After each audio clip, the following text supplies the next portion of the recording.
اتنی بات تو سارے لوگوں کو پتہ ہوگی کہ اب ہمارے زندگی کا ایک باب 14ویں شعبان کو بند ہو جائے گا اور 15ویں شعبان کو ہمارے نئے سال کے تمام معاملات کا دروازہ پھر سے کھولا جائے گا۔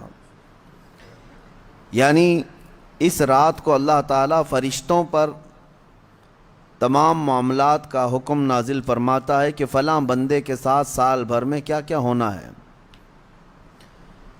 اس سے پہلے کہ نئے سال میں ہمارے لیے کیا کیا ہونا ہے، یہاں تک کہ یہ تک حکم آ جاتا ہے کہ کتنے لوگ پیدا ہوں گے اور کتنے لوگ دنیا سے جانے والے ہیں۔ کئی لوگوں کے متعلق حدیث پاک میں ہے اس رات ان کا فیصلہ ہو چکا ہوگا کہ اب یہ دنیا سے جانے والا ہے، لیکن وہ بندہ اپنی شادی کی تیاریوں میں مصروف ہوگا۔ کسی کے موت کا پروانہ جاری ہو چکا ہے لیکن وہ اپنے گھر بنانے میں مصروف ہوگا، وہ اپنے کاروبار کے ترقیاتی کاموں میں مصروف ہوگا، اسے اندازہ تک نہیں ہوگا کہ اس کا فرمان نکل چکا ہے۔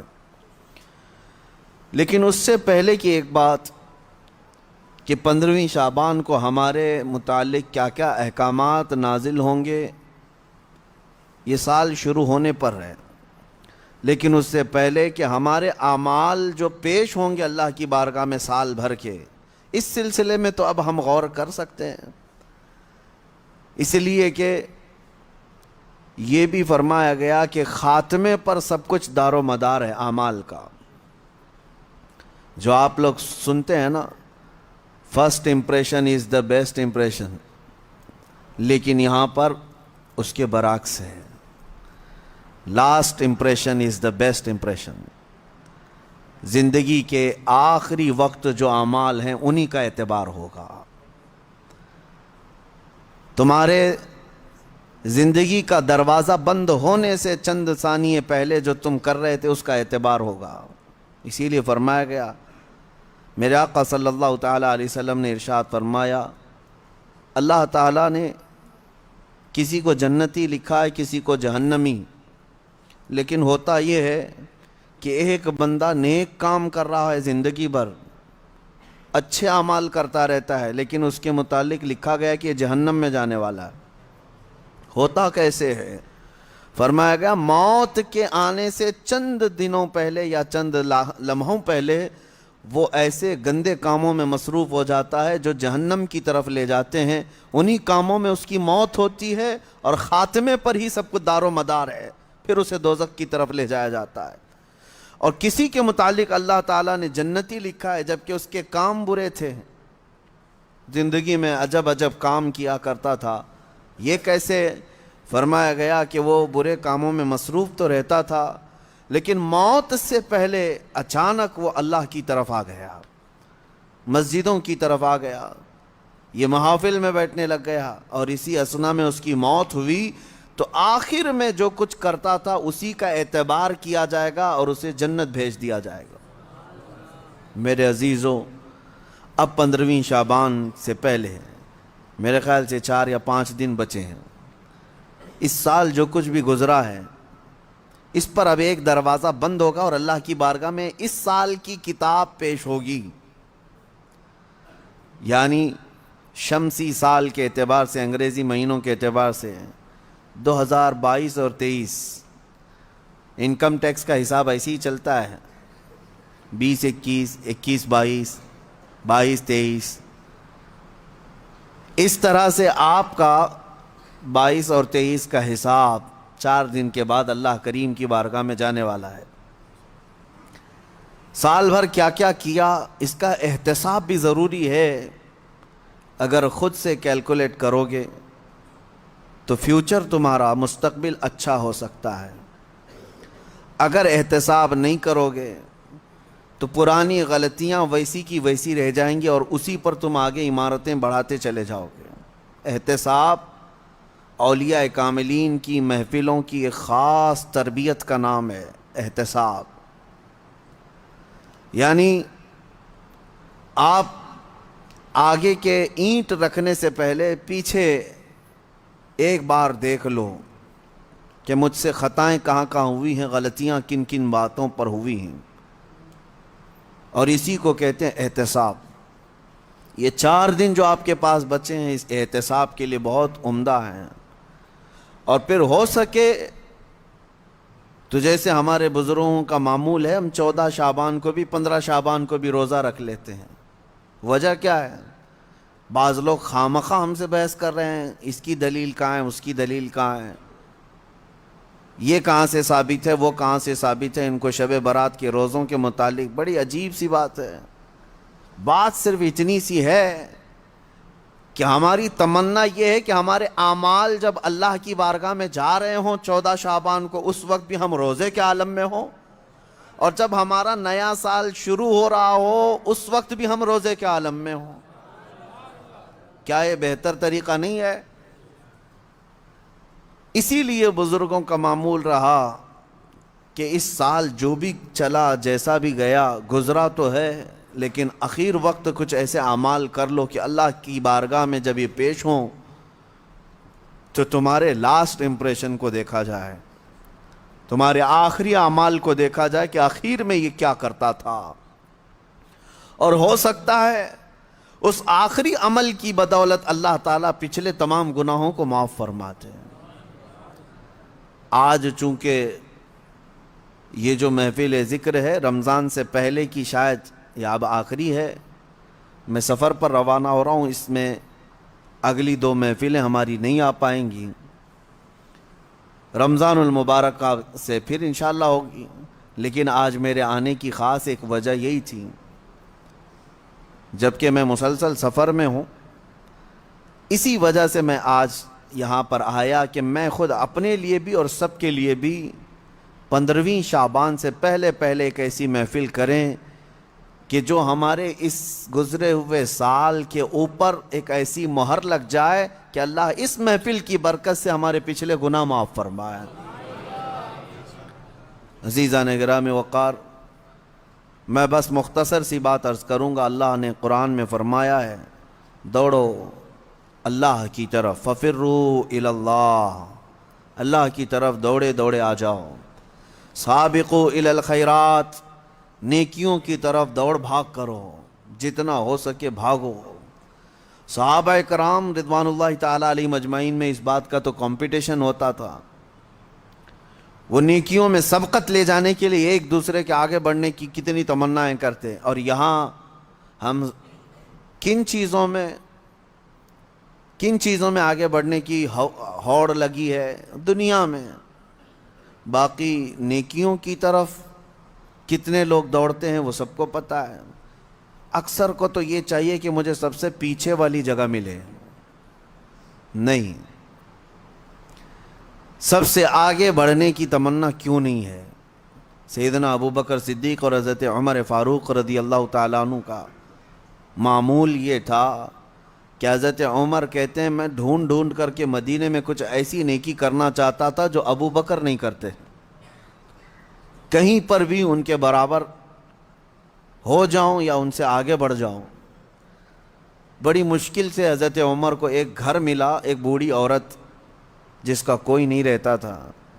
حضرت عمر نے طے کر لیا کہ اس کے بیوہ عورت ہے، اس کے گھر کا سارا کام میں کر دوں گا، کسی کو پتہ بھی نہ چلے، نیکی کا کام ہے۔ وہ فجر میں نماز کے بعد جا کر دیکھے تو اس عورت کا سارا گھر کا کام پہلے سے کیا ہوا ہے، جبکہ وہ بستر سے اٹھ نہیں پاتی، اس کے گھر کے برتن، اس کا بستر، سب کچھ صاف ستھرا ہے۔ دوسرے دن آ کر دیکھے وہی حال تھا۔ حضرت عمر کہتے ہیں تیسرے دن میں اذان فجر سے پہلے ہی چھپ کر دیکھنا شروع کیا کہ آخر اس کے گھر کا کام کرتا کون ہے۔ کہا ایک چادر اوڑے ہوئے ایک شخص آیا، گھر میں داخل ہوا، جھاڑو لیا، جھاڑنے لگا، ساری چیزیں ڈھنگ سے رکھنے لگا، اذان ہونے لگی، وہ اس عورت کے گھر سے باہر نکلنے لگا۔ حضرت عمر کہتے ہیں میں قریب جا کر چادر ہٹایا تو ابو بکر صدیق تھے۔ پھر کہا ایک یہ مثال، حضرت عمر کہتے ہیں میں کبھی آگے بڑھ ہی نہیں سکتا، میں جہاں کوشش کرتا ہوں اس سے پہلے حضرت ابو بکر پہنچے ہوئے ہوتے۔ جب آپ کی خلافت کا وقت تھا تب آپ نے اعلان کیا، حضرت عمر فاروق نے، کوئی ایسی نیکی جو ابو بکر کرتے تھے اور میں نہیں کر رہا ہوں تو لوگوں مجھے بتا دو تاکہ میں برابر ہو جاؤں۔ کسی ایک صاحب نے کھڑے ہو کر کہا حضرت ابو بکر جب خلافت کرتے تھے ان کے زمانے میں وہ سب کے حقوق ادا کرتے، لیکن روزانہ وہ دوپہر کے وقت اپنے ہاتھ میں توشادان لے کر جنگل کی طرف جاتے اور پتہ نہیں کسی کمزور یا کوئی معذور یا محتاج کو کھلا کر آتے، لیکن ہمیں یہ نہیں معلوم کس کو کھلاتے تھے۔ یہ حضرت ابو بکر کا معمول تھا۔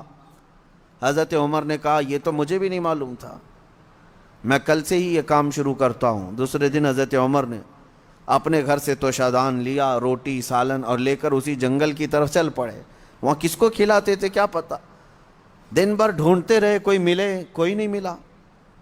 شام کا وقت قریب آ رہا تھا، ایک پہاڑ کی چوٹی میں ایک غار سے کسی کے ذکر کرنے کی آواز آ رہی تھی۔ حضرت عمر اس آواز کی طرف لپک گئے، دوڑ کر جا کر دیکھا کہ کوئی ہے یہاں پر مجبور۔ اللہ اکبر، جیسی غار کے اندر نظر پڑی تو دیکھا ایک ایسا شخص بیٹھا ہوا ہے جس کے ہاتھ بھی کٹے ہیں، پیر بھی کٹے ہیں، اور آنکھوں سے بھی بینا نہیں ہے، اندھا ہے، نابینا ہے۔ اتنی معذوری کے عالم میں اگر کوئی بیٹھا ہوا ہے اور غار میں، تو حضرت عمر کہتے ہیں مجھے تو یقین ہو گیا کہ یہی وہ بندہ ہے جس کو حضرت ابو بکر کھلایا کرتے تھے، اس کا کھانا وقت کا خلیفہ کھلایا کرتا تھا۔ حضرت عمر کہتے ہیں میں گیا، چپکے سے جا کر بیٹھ گیا، میں نے آواز بھی نہیں کی تاکہ اس اندھے شخص کو یہ معلوم بھی نہ ہو کہ کون کھلانے آیا ہے۔ آپ نے روٹی توڑ کر سالن میں بھگوئی اور اس اندھے کو منہ میں روٹی رکھی۔ جیسے ہی اس کے منہ میں روٹی کا ٹکڑا گیا، وہ چیخ کر کہتا ہے آنے والے، کیا ابو بکر کا انتقال ہو گیا؟ کون آیا ہے آج کھلانے کے لیے؟ حضرت عمر کہتے ہیں تو اندھا ہے، نابینا ہے، تجھے کیسے خبر کہ آنے والا ابو بکر نہیں ہے؟ وہ کہتا ہے اس لیے کہ ابو بکر کو پتا تھا میرے منہ میں دانت نہیں ہے، وہ اپنے منہ سے چبا کر میرے منہ میں روٹی ڈالتے تھے۔ آج تو نے پوری روٹی اٹھا کر ڈالی تو مجھے سمجھ میں آ گیا کہ آنے والا ابو بکر نہیں ہے، کوئی اور آیا ہے۔ حضرت عمر کی آنکھوں سے آنسو آئے، باہر نکل کر کہتے ہیں قسم رب ذوالجلال کی ہے ابو بکر، آپ سے ایک قدم بھی میں آگے نہیں بڑھ سکتا۔ لیکن تھی تو دوڑ، سابقو الی الخیرات جس کو اللہ نے فرمایا، یعنی نیکیوں کی طرف بھاگو، دوڑو۔ آپ کے اندر یہ مقابلہ آرائی اگر آ جائے، جس کو ہیلتھی کمپٹیشن کہا جاتا ہے، اس میں حسد نہیں ہے، اور اگر اس میں حسد بھی ہو تو نیکیوں میں ہے۔ رشک جس کو کہتے ہیں، جس کو فرمایا کہ حسد ایک جگہ جائز ہے، وہ علم میں، یعنی اس کو اتنا علم ہے تو میں اور علم حاصل کروں۔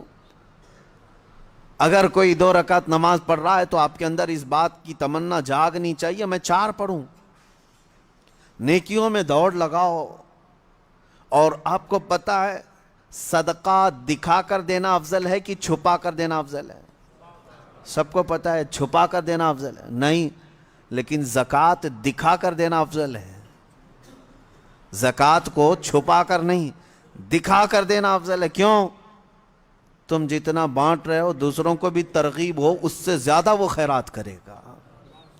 اس لیے نہیں کہ اپنے دیالو ہونے کا ذکر کرے کہ میں بہت زیادہ دانی ہوں، میں بہت زیادہ لوگوں پر لٹانے والا ہوں، فیاض ہوں، سخی، اس نیت سے نہیں، بلکہ اگر 500 کی نوٹ نکال کر کے دیا تو ادھر ادھر جو لوگ بیٹھے ہیں ان کے دلوں میں یہ شوق پیدا ہو کہ میں 1000 دوں، کیونکہ انسان کی فطرت ہے، وہ مقابلہ کرتا ہے، اور ایسے میں مقابلہ کرے تو بہت اچھی چیز ہے، یہ کمپٹیشن اچھا ہے۔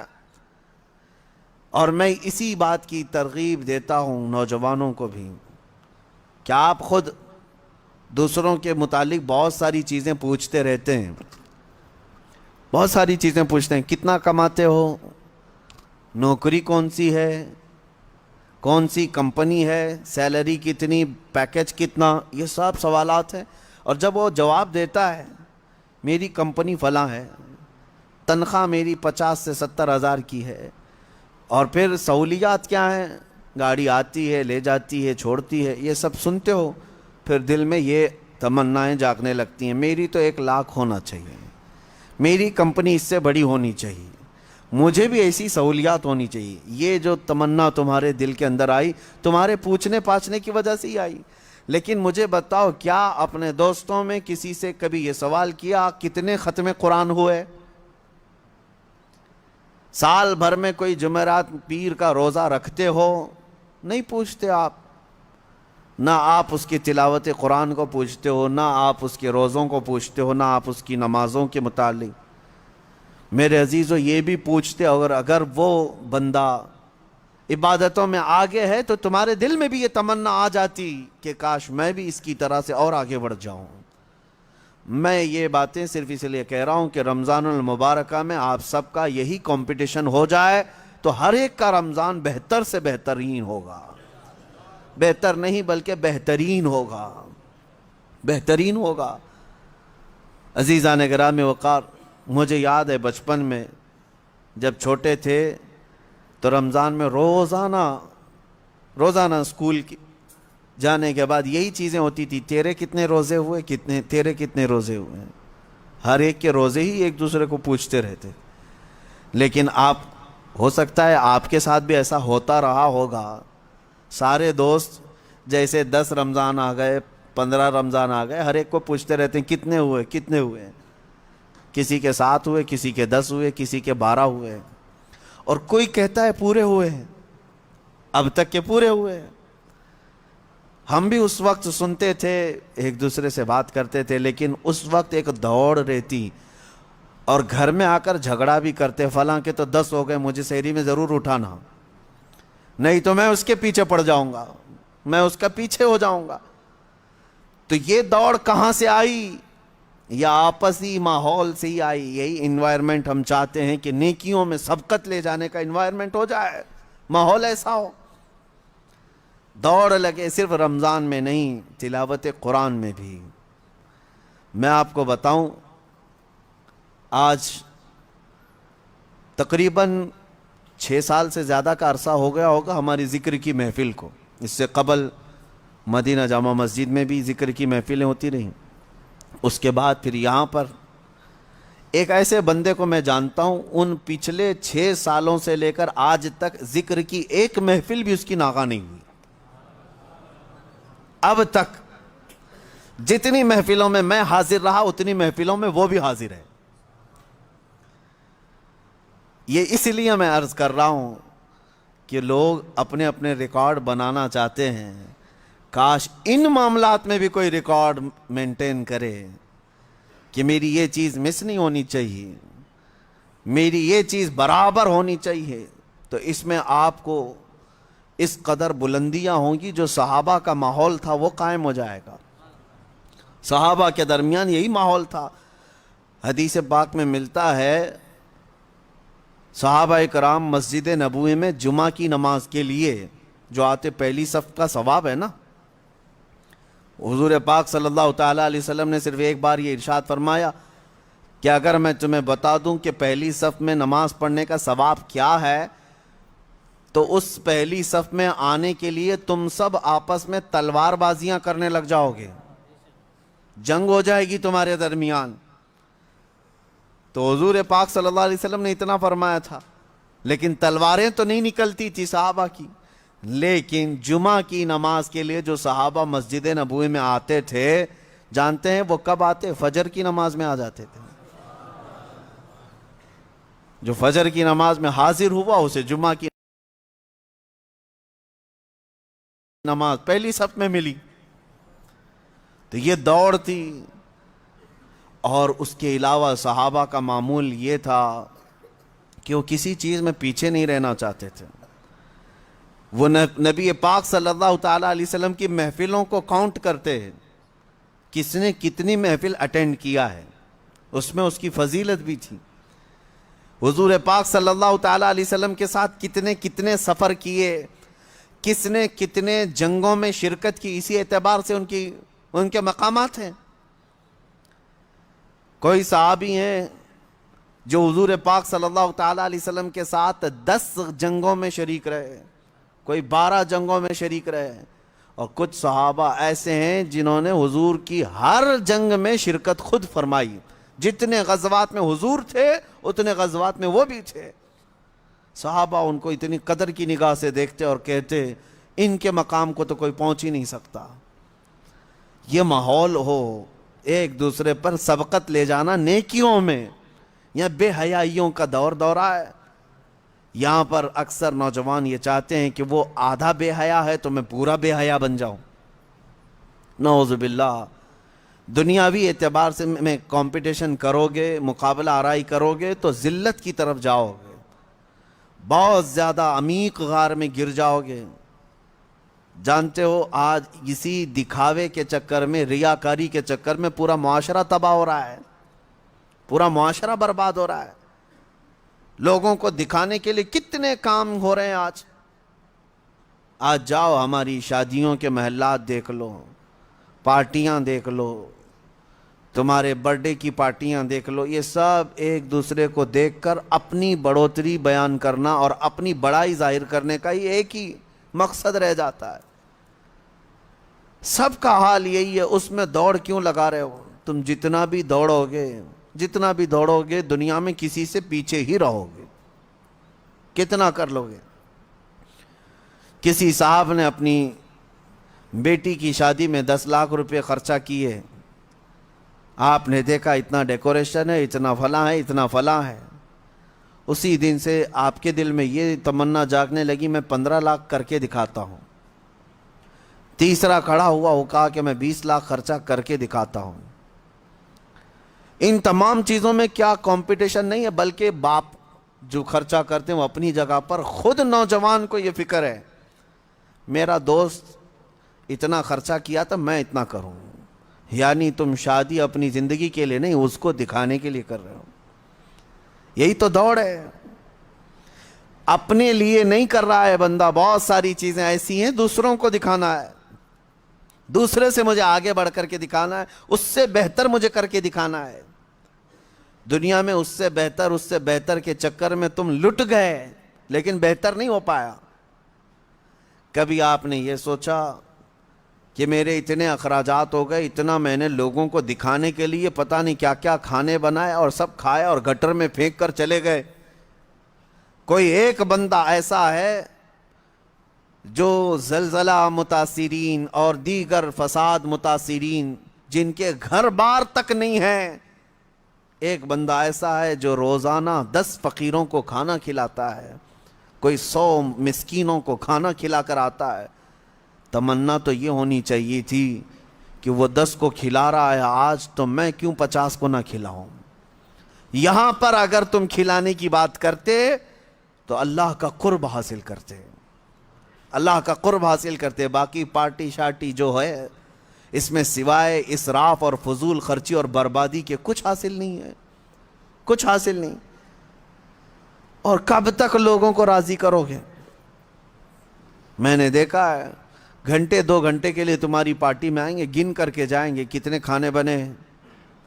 یہی گننے کے لیے لوگ آتے ہیں. ٹھیک ہے 6 قسم کے کھانے تم نے بنائے تھے, وہی تمہارے ہاں جو کھایا ہوا ہے کل کسی اور کے ہاں کھائے گا اور بولے گا ارے بھائی تمہاری تو 6 ہی تھی, میں آج یہاں پر 8 والے کھا کے آیا ہوں. تمہاری تو سارے اخراجات, تمہاری ساری فیلنگ تو گئی, ختم ہو گئی. جس کو راضی کرنے کے لیے اتنے خرچے کیے تھے, تمہاری استطاعت سے بڑھ کر کے خرچہ کیا تھا, وہ کسی اور جگہ کھا کر کے پھر یہ کہے گا تیرا کم تھا فلاں کا زیادہ تھا, تو تمہیں بے سکونی ایسی ہی رہ جائے گی, وہ بے اطمینانی ویسی رہ جائے گی. چھوڑو.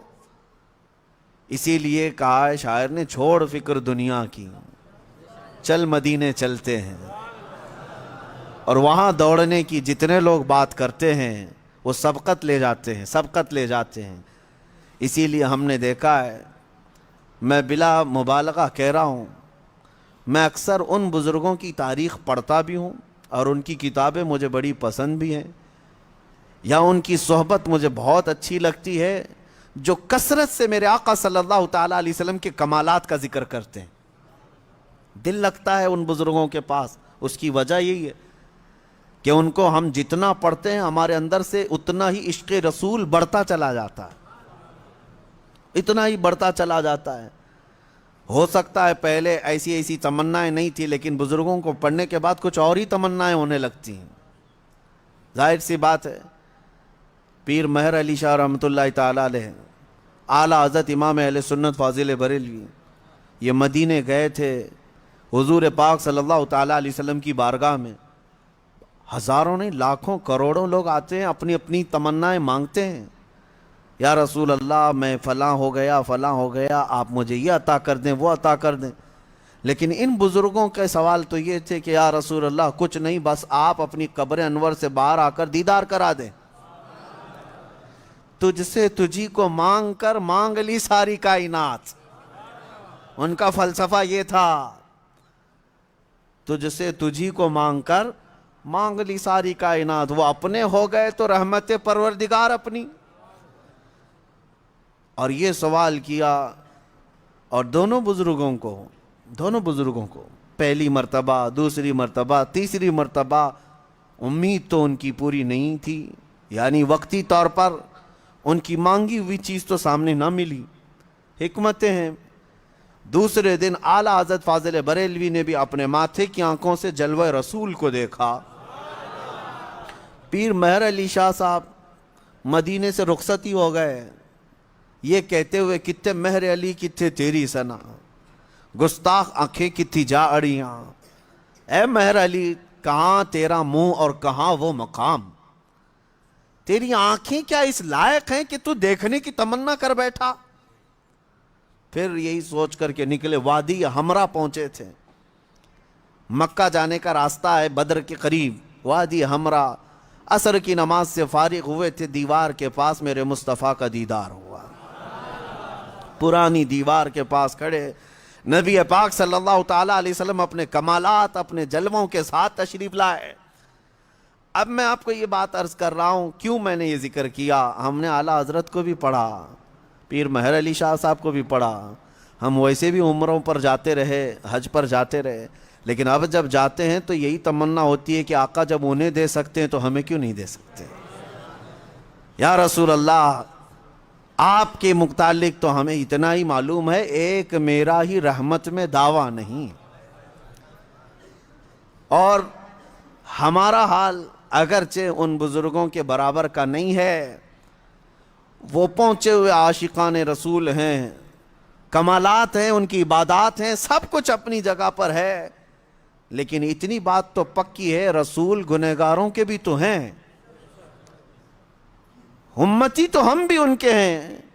نبی پاک صلی اللہ تعالیٰ علیہ وسلم کی بارگاہ میں یہ تمنا کرنا اور اس طرح کی التجا کرنا کس نے سکھایا؟ انہی بزرگوں کی تاریخ نے سکھایا۔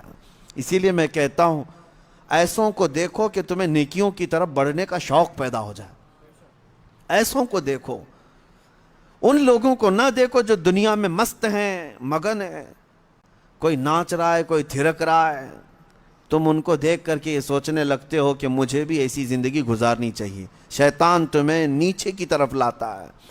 دنیا داروں کو جب جب دیکھتے رہو گے گناہوں کی خواہش پیدا ہوتی رہے گی۔ ایک بات یاد رکھ لینا، گناہ تمہارا نفس بعد میں کرتا ہے، لیکن تمہاری آنکھیں پہلے نظارے دکھاتی ہیں، دنیا کی رنگینیاں تمہارے سامنے لاتی ہیں، فلاں کی زندگی، فلاں کی زندگی، فلاں کی زندگی۔ آپ کیا سمجھتے ہیں ٹی وی، یہ تمام چیزیں جو لائی گئی ہیں، ٹیلی ویژن، پوری دنیا بھر کی عیاشی تمہارے آنکھوں کے سامنے لائی جاتی، کیوں؟ یہ شیطان اچھی طرح یہ جانتا ہے کہ یہ نفس پر ہزار کنٹرول کر لے گا، لیکن اپنی آنکھوں پر کنٹرول کرنا اس کو بہت مشکل ہے، اور جہاں یہ نگاہیں بہکی پھر یہ نگاہوں کے اثر میں اس کا پورا نفس بھی وہی کام کرے گا۔ آج یہی حالات ہیں میرے عزیز، اسی لیے دیکھو، مگر ان کو دیکھو جو میرے مصطفیٰ کے دیوانے ہیں، ان کو بار بار دیکھتے رہو، بار بار سنتے رہو۔ تمہیں جنت کی طرف بھاگنے کا شوق پیدا نہ ہوا تو مجھے پتا نہ، ان کو بار بار دیکھو۔ اور یہ دنیا داروں کو جتنی بار دیکھو گے دنیا میں جینے کی ہوس بڑھتی چلی جائے گی، نہیں مجھے اور جینا ہے، اور چھوٹی چھوٹی چیزوں سے ڈرنے لگو گے، ارے نہیں ابھی تو مرنا نہیں ہے، مجھے ابھی اتنا بنگلہ بنانا ہے، مجھے ابھی یہ کرنا ہے۔ دنیا داروں کو جتنی بار دیکھتے جاؤ گے ہوس بڑھتی جائے گی دنیا میں جینے کی، لیکن ایک بات پکی میں آپ کو بتاؤں، عاشقان مصطفیٰ کو جتنی بار دیکھو گے موت کی تمنا آتی رہے گی، کب آنکھیں بند ہوں گی، کب حضور کا زیارت ہوگی۔ وہاں مرنے کا ڈر ہی ختم ہو جاتا ہے، موت کا خوف ہی نکل جاتا ہے۔ اسی لیے میرے عزیزو، یہ فیصلہ تمہارے ہاتھ میں ہے کہ اب بچے ہوئے جو زندگی کے دن ہیں کس طرف دوڑتے ہو۔ ایک بات میں آپ کو بتا دوں، ایک دانشور کی بات مجھے بڑی اچھی لگی تھی۔ انہوں نے بہت پیارے انداز میں کہا ہے کہ یہ دنیا میں جتنے بورڈ لگے ہوئے ہیں، روڈ پر سائن بورڈ ہوتے ہیں، کہاں کے؟ پونا کا 140 کلومیٹر، بنگلور کا بورڈ ہے، دلی کا بھی ہوگا، احمد آباد کا بھی ہوگا۔ ان دانشوروں نے کہا یہ تو سب یوں ہی لگے، سارے راستے قبرستان ہی جاتے ہیں، کوئی راستہ کسی شہر نہیں جاتا، تھوڑی دیر کے لیے جاتا ہے، لیکن سارے راستے، جس راستے پہ بھی چلو پہنچو گے قبرستان، جانا وہیں ہے سب کو۔ یہ حقیقت ہے یا نہیں؟ کسی بھی راستے پر جاؤ، لیکن آخری منزل تمہاری کہاں ہے؟ وہ قبرستان ہے۔ جب وہاں جانا طے ہے میرے عزیزو، کب تک ہم اپنے اس نفس کی غلامی میں رہیں؟ نکل آؤ۔ کچھ گناہ ایسے ہیں جو ایسے داغ چھوڑ جاتے ہیں، ایسے زخم دے جاتے ہیں کہ مرنے کے وقت وہ درد اور وہ ٹیسیں اٹھنے لگ جائیں گی۔ اسی لیے یہ محفلیں بار بار ہم منعقد کرتے ہیں کہ نبی پاک صلی اللہ تعالیٰ علیہ وسلم کی سنت مبارکہ ہے کہ انسان کی فطرت میں نفس کا غلبہ آتا ہے تو یہ دنیا کی طرف چلا جاتا ہے، اور اس کو ایک بار نصیحت کرو تو پھر یہ دنیا سے باز آ جاتا ہے۔ تمہارے لیے علاج یہی ہے، ہمارے لیے علاج یہی ہے۔ یہ میں نہیں کہتا کہ آج ایک بار کوئی مرید ہو گیا تو اب 70 سال بھی وہ باہر بھٹکتا رہے، کچھ نہیں ہونے والا ہے، نہیں ہوگا، ہوگا۔ بڑے بڑوں کا تقوی بھسم ہو جاتا ہے اس دنیا میں، ماں و شما کسی کام کے نہیں، ہماری تو کوئی اعتبار ہی نہیں۔ بڑے بڑے متقی اور پرہیزگار جب ٹچ میں نہیں رہتے ان دینی محافل کے یا اللہ کے ذکر خطا، سید الرسل، امام الاولین، امام الآخرین، مالک جنت، مالک رقاب ہم سب کی جانوں کے مالک، لیکن اس رسول، کیا آپ سب کو یہ تسلیم ہے کہ نہیں حضور کے ہاتھ میں سارے خزانوں کی کنجی ہے؟ نبی پاک صلی اللہ تعالیٰ علیہ وسلم جنتی دروازوں کے مالک ہیں، اس کے باوجود رسول اللہ دعا یہ کرتے تھے کہ اے اللہ تو مجھے میرے نفس کو میرے حوالے 1 منٹ کے لیے بھی مت دینا، ہمیشہ اپنی حفاظت میں رکھ۔ یہ تو غنیمت ہے میرے عزیزو، ہم ہفتے میں 1 مرتبہ محفل ذکر کر رہے ہیں، ہونا تو یہ چاہیے کہ جتنی مسجدیں ہیں سب کے دروازے کھلیں، اور جس طرح جمعہ میں لوگ کثرت سے حاضر ہوتے ہیں، محفل ذکر میں بھی حاضر ہو کر اپنے دلوں کے زنگ کو دور کیا کریں، ورنہ یہ دنیا بہت سخت ترین ہے۔ ہم نے دیکھا ہے، یوں ہی بریلی کے امام نے نہیں کہا تھا شہد دکھائے زہر پلائے، قاتل ڈائن شوہر کش، قاتل ڈائن شوہر کش، 3 لفظ ہیں دنیا کے لیے۔ اعلیٰ حضرت نے فرمایا قاتل ہے یہ، ڈائن ہے یہ، شوہر کش ہے، یہ تینوں سب سے بری حرکتوں والی عورت کے نام ہیں۔ قاتل تو آپ کو پتہ ہے کلر، قتل کرنے والا، دنیا قتل کر دیتی ہے، مرتا تو ہر کوئی ہے نا یہاں پہ، اس سے جتنے لوگ محبت کرتے ہیں سب مرتے ہیں اور اسی کے اندر مرتے ہیں، اوپر جا کے ادھر ادھر جا کے نہیں مرتے، اسی دنیا میں مرتے ہیں۔ اور کتنے تو ایسے ہیں وہ اپنی کمائی ہوئی رقم پہ ہی مرتے ہیں، اپنے بنائے ہوئے مکان میں ہی مرتے ہیں، مرنا اسی دنیا میں۔ اس سے محبت کرنے والے مرتے تو سب ہیں۔ اعلیٰ حضرت فرماتے ہیں ہونا تو یہ چاہیے، میں آپ سے محبت کر رہا ہوں، آپ مجھ سے محبت کر رہے ہیں، تو محبوب و محب میں ایک بڑا گہرا تعلق ہوتا ہے، بڑا گہرا تعلق ہوتا ہے۔ ہوتا کیا ہے، آپ اگر میرے محبوب ہیں تو محبوب کبھی اپنے چاہنے والے پر وار تو دور کی بات ہے، ہوا بھی آنے نہیں دیتا، سچی محبت تو یہ ہے۔ لیکن یہ دنیا کیا ہے، اعلیٰ حضرت فرماتے ہیں ڈائن ہے، ڈائن۔ ڈائن کس عورت کو کہتے ہیں پتہ ہے؟ جو روزانہ شوہر بدلتی ہے، اس کا ایک شوہر نہیں ہوتا، ایسی عورت کو ڈائن کہتے ہیں جو روز شوہر بدلتے رہتے ہیں، مجنو بدلتے رہتے ہیں. یہ دنیا کی کیفیت ہے. وہ کیسے آپ کو میں بتاتا ہوں. آج جس گھر میں آپ ہیں آپ کے نام کا ہوگا، یا ہو سکتا ہے آپ کے ابا کے نام کا ہوگا، لیکن ذرا آپ پہلے پوچھنا کہ اس سے پہلے کس کے نام پہ تھا. بتائیں گے کوئی اور تھا. اس سے پہلے چاہے وہ نئی بلڈنگ ہی بنی ہوئی ہو لیکن جگہ تو کسی کی ہوگی. اس سے پہلے آپ جاتے جائیں گے. یہ دنیا ٹرانسفر ہوتی جا رہی ہے، ہر ایک کے ہاتھ میں الگ الگ. ابھی ایک نوٹ آپ اپنی جیب سے نکالو، 100 روپے، کتنے دن اس کو سنبھال کے رکھو گے؟ یہ تمہارے ہاتھ سے دوسرے کے ہاتھ میں جاتی ہے، دوسرے کے ہاتھ سے تیسرے کے ہاتھ میں جاتی ہے. یہی دنیا ہے نا. اور یہ اس سے جتنے پیار کر رہے ہیں سب کے ہاتھوں میں جا رہی ہے. اسی کو ڈائن کہا گیا، روز شوہر بدلتی ہے. اس سے جو بھی محبت کرتا ہے ان سب کے ہاتھوں میں جاتی تو ہے لیکن رکتی کسی کے پاس نہیں، سب سے نکلتی رہتی ہے. اور پھر ہوتا کیا ہے؟ اعلیٰ حضرت نے ایک اور اس کو لفظ دیا ہے، شوہر کش. شوہر کش کا مطلب ہوتا ہے وہ عورت جو اپنے ہی مرد کو، اپنے ہی شوہر کو قتل کرتی ہے، مار ڈالتی ہے. دنیا ویسی عورت ہے. جو اس سے محبت کرتا رہا وہ اسی کی محبت میں ہی دنیا میں چلا گیا، مر گیا. اسی لیے نتیجہ کیا ہے؟ کرنا کیا چاہیے؟ جب یہ ڈائن ہے اور یہ شوہر کش ہے تو اعلیٰ حضرت کا میسج سنو، اس مردار پہ کیا للچائے، دنیا دیکھی بھالی ہے. اس مردار پہ کیا للچائے، دنیا دیکھی بھالی. ایک بات میں آپ کو بتاؤں، رسول پاک صلی اللہ تعالیٰ علیہ وسلم کی حدیث ہے، میں اب گفتگو کلوز کرتا ہوں قریب ہے. الدنیا جیفۃ وطالبها الکلاب. دنیا مردار کی طرح ہے اور اس کا طلب کرنے والا کتے کی طرح ہے. کتے کی طرح ہے. کبھی آپ نے سوچا کتا کہنا گالی ہے؟ گالی ہے؟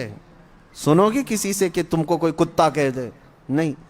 یہ اور بات ہے کہ ہم نسبت جب کسی بلند جگہ سے کرتے ہیں تو کتا بھی افضل ہوتا ہے. اگر ہم دربار رسول کا کتا کہتے تو یہ گالی نہیں، یہ فخر کی بات ہے. لیکن ویسے اگر آپ کو کتا کہہ دیا تو برا لگتا ہے. کیوں برا لگ رہا ہے؟ جبکہ آپ کو اگر پوچھیں تو آپ خود ہی کہیں گے کتا بڑا وفادار ہوتا ہے، اس کے اندر تو یہ کوالٹی ہے. کتا اپنے مالک کو چھوڑتا نہیں، کتا اپنے مالک کے دوستوں پر بھونکتا نہیں، کتے کو دو نہ دو دروازہ چھوڑتا نہیں. اتنی اچھی اچھی کوالٹیز اس کے اندر ہے تو کتا تمہیں کہے تو برا کیوں لگ رہا ہے؟ اس کے اندر تو اچھی اچھی خاصیتیں ہیں، کوالٹیز ہیں، کیوں برا لگ جاتا ہے آپ کو؟ کتے کے اندر اچھی عادتیں نہ ہوتی تو اسے نگرانی کے لیے کیوں پالا جاتا؟ آج چوکیداری بہت اچھی کرتا ہے، نگرانی بہت اچھی کرتا ہے، وفاداری بڑی اچھی طرح نبھاتا ہے، مالک کے لیے مر بھی جاتا ہے. لیکن بہت اچھی بات ایک دانشور نے کہا ہے، کتا کہنے سے آپ کو تکلیف کیوں ہوتی ہے؟ میں بتاتا ہوں. کتے کے اندر اچھی کوالٹی سب ہیں، لیکن جب وہ کچھ کھانے لگتا ہے نا، گوشت ڈالو، مردہ کھا رہا ہو، کوئی بھی ہو، دوسرا کتا آئے تو اسے برداشت نہیں کرتا، بھونکنے لگ جاتا ہے دانت پھاڑ کر کے. بعضوں نے کہا ہے یہ انسان کا تو ہو گیا لیکن اپنی برادری کا نہیں ہو پایا، یعنی اپنے بھائی کو برداشت نہیں کیا. ارے انسان تو دوسرا ہے، اس کی جنس کا تھوڑی نا ہے. جینڈر میل کھاتے ہیں کیا کتے کے اور انسان کے؟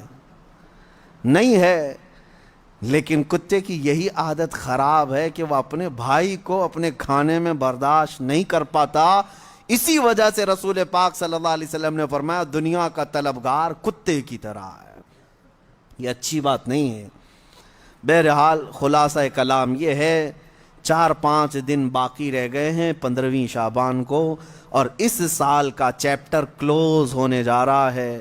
ہمارے سارے اعمال اللہ کی بارگاہ میں پیش ہوں گے، فرشتے لے کر کے جائیں گے، مولا پچھلے سال 15ویں شعبان سے لے کر اس سال کے 14 شعبان تک ان لوگوں نے یہ سارے کام کیے، اب تمہیں پتہ ہے، اللہ کو پتہ ہے کیا کیا کیے، تم نے کتنی نمازیں چھوڑی وہ بھی لکھا ہوگا، کتنے روزے تم نے رمضان میں پچھلے مس کیے وہ بھی لکھا ہوگا، کتنے زکوٰۃ دبا کر کون بیٹھا ہے وہ بھی لکھا ہوگا، کتنے تم نے لوگوں کے مال کھائے وہ بھی لکھا ہوگا، کتنوں پر غلط نگاہ ڈالی وہ بھی لکھا ہوگا، کتنوں کے ساتھ دھوکہ کیا ہے وہ بھی لکھا ہوگا۔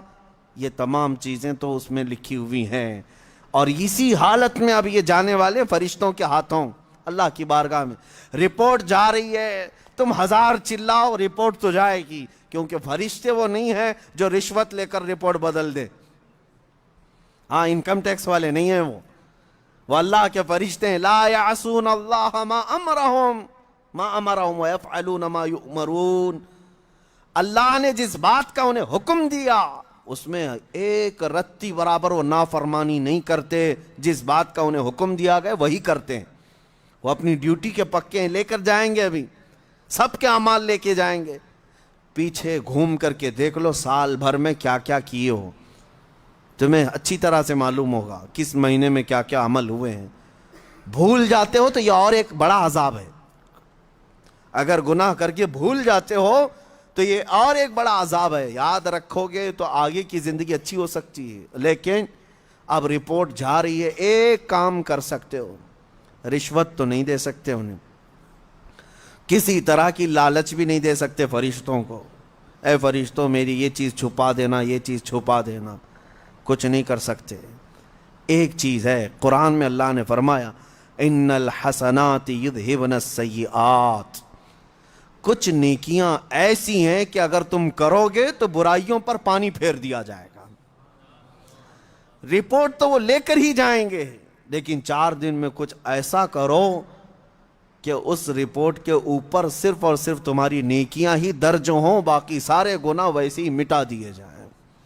یہ ہو سکتا ہے آج کے ذکر کو بھی نہایت ہی خلوص کے ساتھ اللہ کی بارگاہ میں اپنے پچھلے تمام گناہوں سے توبہ کرتے ہوئے کھڑے ہو جاؤ، اور اس کے بعد یہ عہد بھی کرو کہ اے اللہ میں سچی توبہ کے ساتھ تیرے دربار میں آیا ہوں، میں جب جب بھٹکوں، جب جب میرا قدم ڈگمگائے، آج اتنی دعا ہے کہ مولا میرے قدموں کو سنبھال لے اور مجھے دنیا میں ڈوبنے سے بچا لے، جب تک زندہ رہوں اپنی رحمت میں جگہ دے، جب آنکھیں بند ہوں تو دامن مصطفیٰ میں مجھے جگہ عطا کر دے۔ بس اس دعا کے ساتھ میں اپنی گفتگو کو ختم کرتا ہوں۔ اللہ کریم ہمیں بچے ہوئے ان دنوں میں نیکیاں کثرت سے کرنے کی توفیق عطا فرمائے، اور رمضان المبارکہ تک ہماری زندگی کو اللہ دراز فرمائے۔ دعاؤں کی درخواستیں آئی ہیں۔ امتحانات میں کامیابی کے لیے جمعہ میں بھی میں نے دعا کیا ہے، اللہ تبارک و تعالیٰ اس ذکر کی محفل کی برکت سے ہمارے جتنے بچے امتحانات میں ہیں غیب سے مولا ان کو کامیابی عطا فرما، اور خاص طور پر ان بچوں کے لیے جو ذکر میں آتے ہیں، ان کے لیے میرے دل سے یہ دعا ہے کہ مولا انہیں محروم نہ